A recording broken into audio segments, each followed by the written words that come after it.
My husband took my birthday money to take my cousin on a yacht date in Miami, while I stayed home alone eating takeout on my birthday. He used the $800 cash my grandma gave me to sip champagne with her off the coast of Miami. She wore my necklace. He wore the shoes I helped him pack. And I wouldn't have known if not for a blurry Instagram story. I stared at the clip like it was fake. 10 seconds of ocean waves, a toast, laughter. And in the background, my husband with his arm around Harper, my cousin, my almost sister, leaning into him like she belonged there. I didn't cry. Not then. What I felt was colder. He didn't slip up. He didn't make a mistake. He made a plan. And paid for it with my birthday money. Griffin and I met in the most ridiculous way. We were both trapped in a malfunctioning elevator at an art museum opening in Chicago.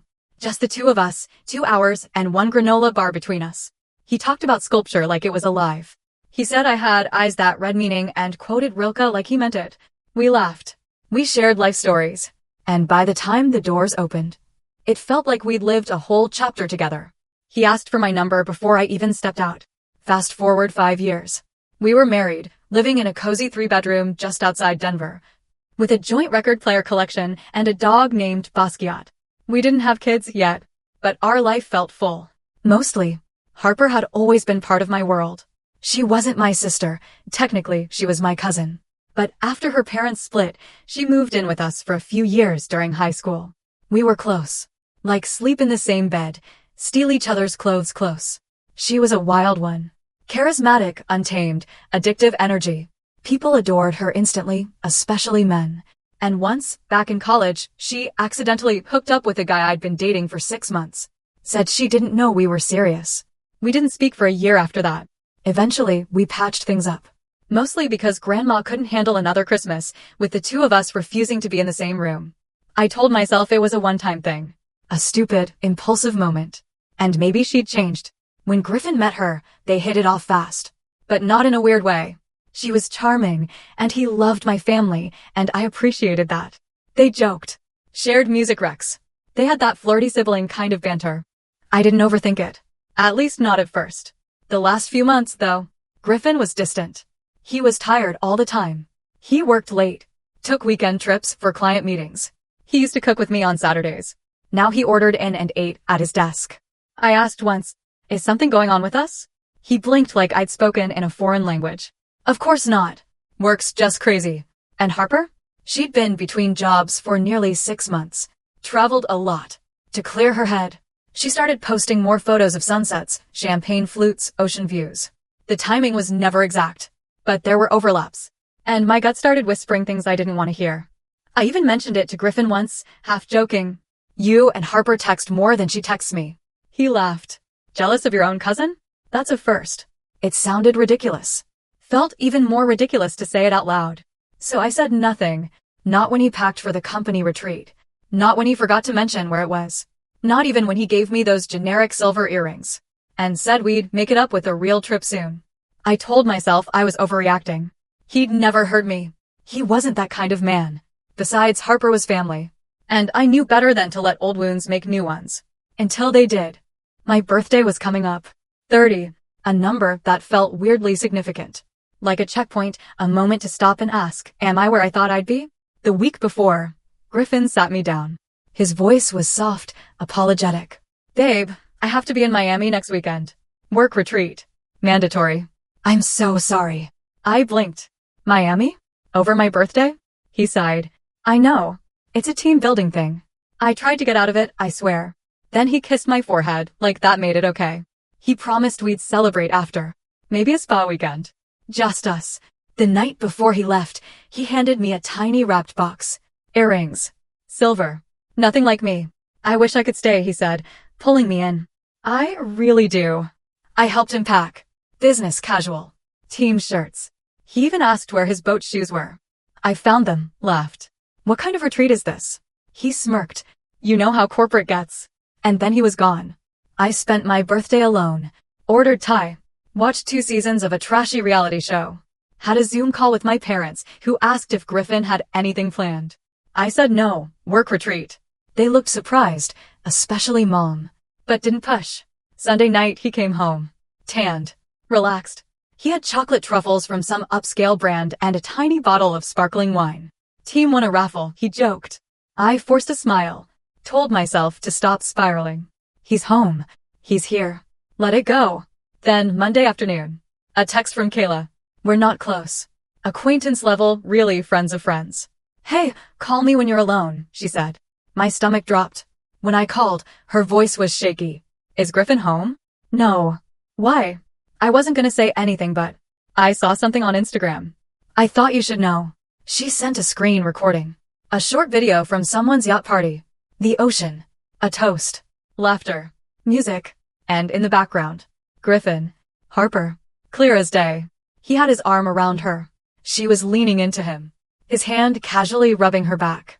They were smiling, laughing, close, comfortable, like they belonged, like I never existed. I watched it 5 times, zoomed in, paused on his boat shoes, the same ones I'd packed, the earrings she wore, mine, a birthday gift from 2 years ago. I didn't cry, not then. I just froze, like the part of my brain that processes betrayal shut off. Griffin hadn't made a mistake. He hadn't slipped. He'd planned this. And he didn't care if I found out. Didn't even bother to hide. The only reason I knew was because a near stranger happened to post a story. At the exact wrong moment. For them. The exact right moment for me. I didn't sleep that night. I just kept watching the clip.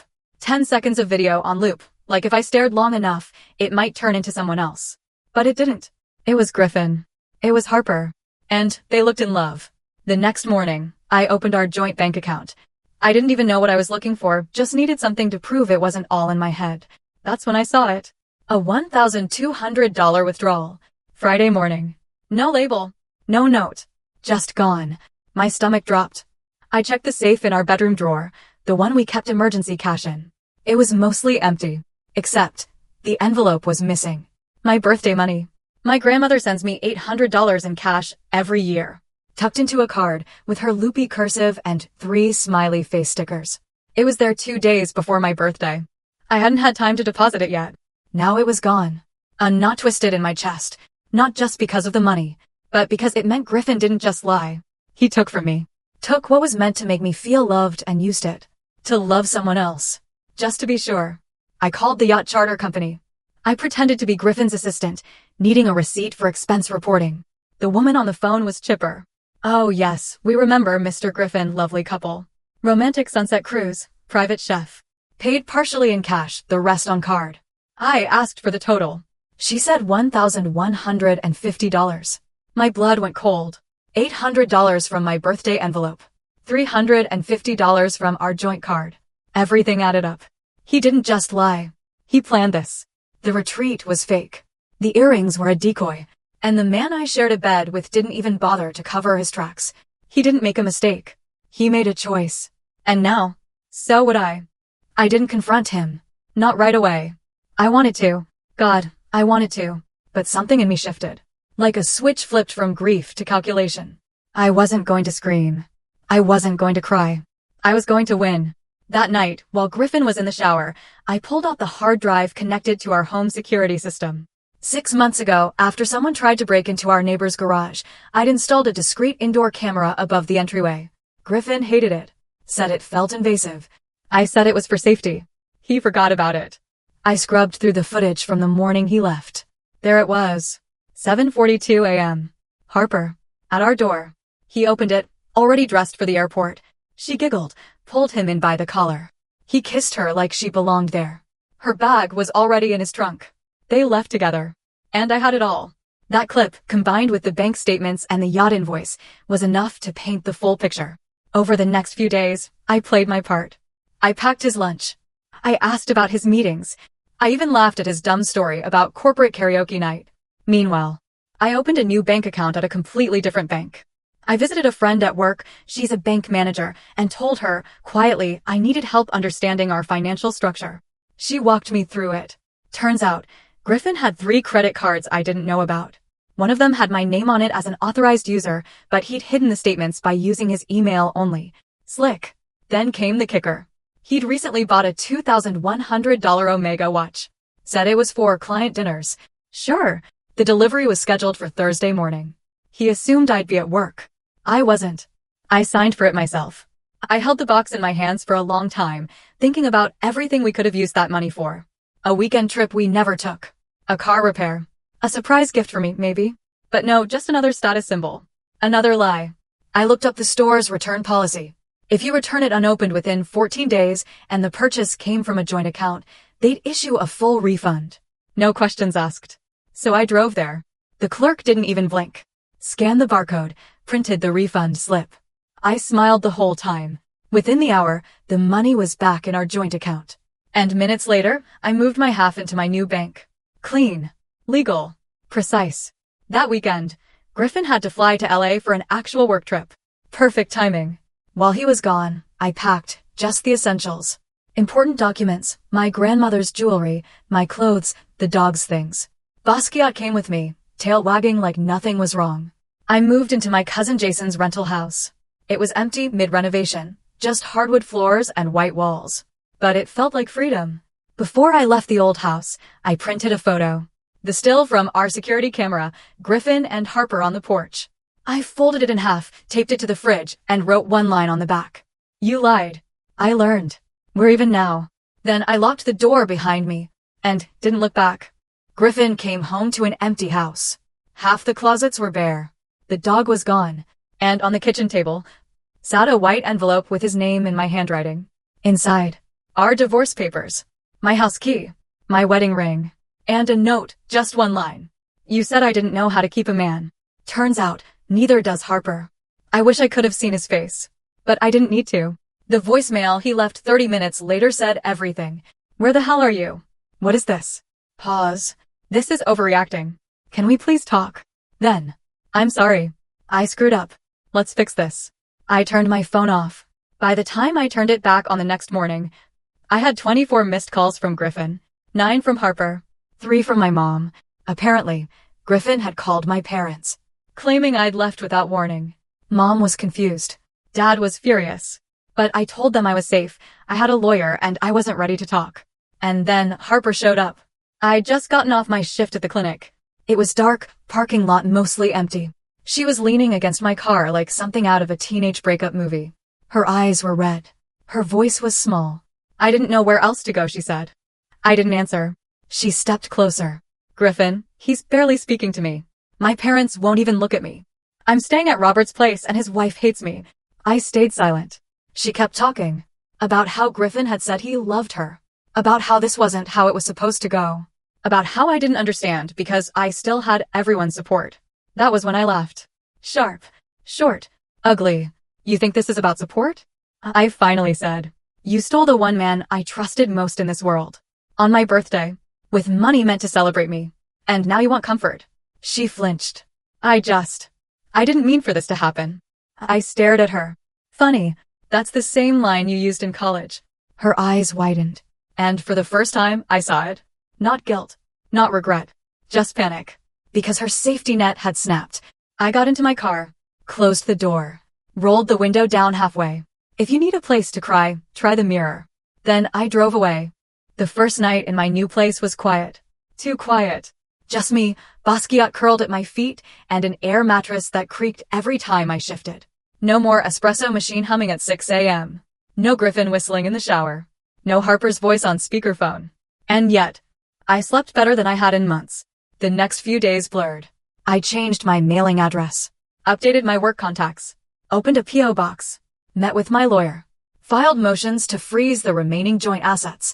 2 days later, Griffin's attorney reached out. He wanted to settle. No court. No messy filings. Apparently, his job had a strict conduct clause for upper management. And a public divorce citing infidelity with a family member wasn't exactly career-friendly. I agreed. With one condition. He pays 80% of legal fees. He didn't argue. Meanwhile, Harper? She didn't last a week at Robert's. His wife, bless her, apparently had zero tolerance for betrayal. She packed Harper's bags herself. I heard she's crashing with some friend across town. Still unemployed. Posting sad poetry on Instagram stories. A new phase, maybe? I don't follow her anymore. My parents tried to stay neutral at first. But Dad told me, one evening, that they'd consulted a family lawyer. And were removing Harper from their will. I told him he didn't have to go that far. He just looked at me and said, "We raised you both better." Only one of you remembered. And that broke me, a little. In a good way. For the first time in weeks, I cried. Not from betrayal. Not from anger. From release. I still have rough days. Sometimes I catch myself reaching for my phone to text Griffin something funny. Sometimes I hear a song that reminds me of before. But most days now, I'm okay. Better than okay. I found a small one-bedroom with lots of sunlight and a tiny balcony that overlooks a courtyard full of lavender. I bought secondhand furniture from Facebook Marketplace. Cooked my first real meal in weeks, burned the rice, but Yacht approved the chicken. Last week, I went on a walk with a friend of a friend. A radiologist who made me laugh about stupid things like squirrels with big egos. No pressure. No plans. Just possibility. And in 2 weeks, I'm flying to Costa Rica. Just me, a stack of books, and the sound of the ocean. No yacht. No lies. No Griffin. Just peace. About a month after I filed for divorce, I got an email. Not from Griffin. Not from Harper. From Griffin's company. It was a formal request from their legal department, asking if I could confirm or deny certain allegations that had been circulating, including rumors about a romantic relationship between Mr. Griffin and a family member of his spouse. Apparently, word had spread. Not from me. But karma has a way of moving fast in corporate hallways. My lawyer and I sent back a short, professional reply. Yes, I filed for divorce citing infidelity. Yes, I had evidence. Yes, the person involved was my cousin. We included a redacted screenshot of the yacht booking. No emotion. No commentary. Just facts. Griffin must have panicked because 2 days later, his lawyer reached out again, begging for confidentiality in the final divorce terms. They offered me full asset division, plus a quiet settlement. I signed it. Not for him. For me. It was over. But Harper? She wasn't done. She kept texting me. From different numbers. Sometimes sad, I miss my sister. Sometimes defensive, you never understood what we had. Sometimes just desperate, please talk to me. I didn't reply. And then one day, I got a message that made me pause. It was a screenshot. Harper had texted Griffin. I think I messed everything up. I still love her. You ruined this. He replied. Don't be dramatic. She was always boring. This was never about love. She must have sent it to me by accident. Or maybe, on purpose. Either way, I said nothing. The next time I saw her was at our grandmother's birthday lunch. We didn't speak. She stayed at the far end of the table. Avoided my eyes. Left early. That night, my grandma pulled me aside. Held my hands like she used to when I was little. Said, forgiveness heals the forgiver more than the forgiven. I nodded. But in my heart, I knew. Some bridges aren't meant to be rebuilt. Some wounds don't want closure. And some people only learn when the world stops cushioning their fall. Griffin lost his job 2 months later. Restructuring, officially. But we both knew. Harper moved back in with her parents. Again. I heard she's working customer service now. Still chasing attention online. Me? I bought a bike. Started painting again. Signed up for a solo cooking class in Tuscany next spring. Sometimes revenge is loud. Sometimes, it's just a life lived beautifully, without the people who tried to break you.